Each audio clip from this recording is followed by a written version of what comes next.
Bonjour à tous et bienvenue pour un nouvel épisode de notre podcast La parole à nos talents. Aujourd'hui, je reçois Patricia. Bonjour Patricia. Bonjour Émilie. Dis-nous, c'est quoi ton métier? Alors, je suis directrice de projet au sein de Talent Solutions et plus précisément, je suis donc ingénieure de formation et donc je dirige pour des entreprises, pour nos clients dans les entreprises et plus particulièrement au sein des services learning, projets learning. Voilà. Donc, c'est quoi des projets learning? Ce sont des projets de co-construction de parcours d'upskilling, reskilling.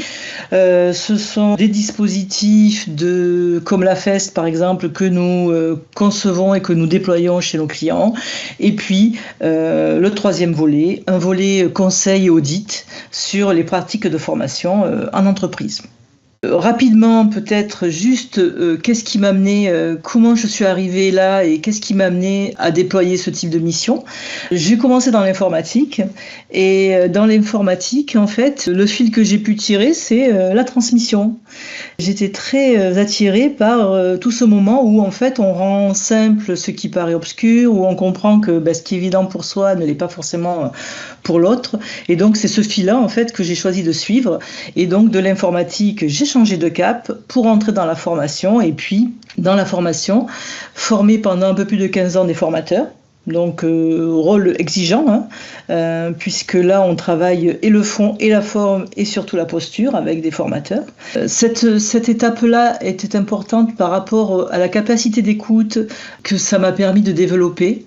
Et au-delà de l'écoute, il y a aussi une capacité à s'adapter et aussi à oser. Voilà. Ça, c'est important dans le parcours, c'est oser innover, oser dire les choses, oser tester. Et ça c'est quelque chose d'important et qui m'aide aujourd'hui dans ma mission chez Talent Solutions. Et puis, rapidement est venu le temps de l'ingénierie. Voilà, pour avoir un peu plus d'impact, avoir une vision un petit peu plus macro des systèmes de formation, voilà, le besoin terrain jusqu'à l'évaluation de l'impact.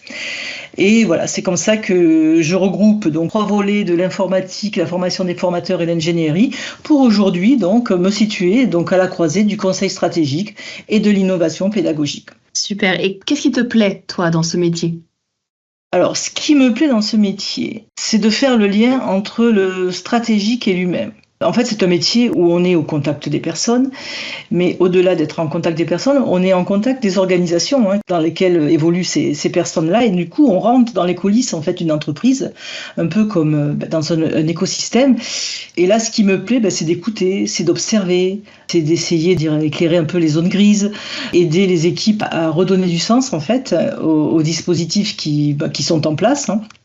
Et là, c'est intéressant parce qu'en fait, on découvre aussi de nouveaux métiers, un nouveau langage, des nouveaux process. Voilà. Donc ça, c'est le côté un peu curieux et très humain de ce métier. Ce que j'aime bien aussi dans ce métier, c'est l'aspect un peu stratégique, c'est-à-dire comment on situe la formation dans ces systèmes. Parce qu'en fait, on ne forme pas pour former. On va mettre en place des formations parce qu'un métier évolue, parce qu'une organisation change, parce qu'un nouvel outil arrive. Voilà, c'est très complexe. Et en fait, ces stratégies ça me passionne, voilà, et ça permet de découvrir aussi des mondes différents et d'être en capacité de s'adapter. Hyper intéressant. En effet, ça semble vraiment un métier qui permet de se nourrir. Exactement. Et qu'est-ce qu'il faut pour réussir alors ce métier ? Alors, pour réussir, il faut un vrai sens de l'écoute, je pense. On en a parlé un petit peu. Qui dit écoute dit reformulation. En fait, voilà, c'est vraiment ce que j'évoquais tout à l'heure, c'est lire entre les lignes, c'est détecter un peu les enjeux pédagogiques ou pas d'ailleurs, qui ne sont pas forcément verbalisés, de la rigueur. En ingénierie, il faut de la rigueur. C'est structuré sans figer, ça c'est important. Donc de l'agilité aussi, de la souplesse. Être facilitateur, puisqu'on co-construit avec les équipes, on co-construit avec nos clients. C'est-à-dire savoir créer de l'adhésion, mais sans forcément imposer. Et puis, le dernier point qui me paraît très important, c'est de pouvoir garder un peu vivante sa culture pédagogique. Et ça, c'est pas parce que je suis compétent un jour que je suis compétent toujours. Et donc, c'est quoi ? C'est rester en veille, quoi. En veille sur les sciences cognitives, par exemple, actuellement, sur l'IA, sur l'approche compétences, sur la réflexivité, enfin, tous les thèmes qui vont graviter autour de la montée en compétences, du développement des compétences, du upskilling, reskilling, voilà. Voilà un petit peu l'image. Parfait. Eh bien, merci beaucoup, Patricia. Merci à toi, Émilie. Et à tous, à très bientôt pour un nouvel épisode de notre podcast La parole à nos talents.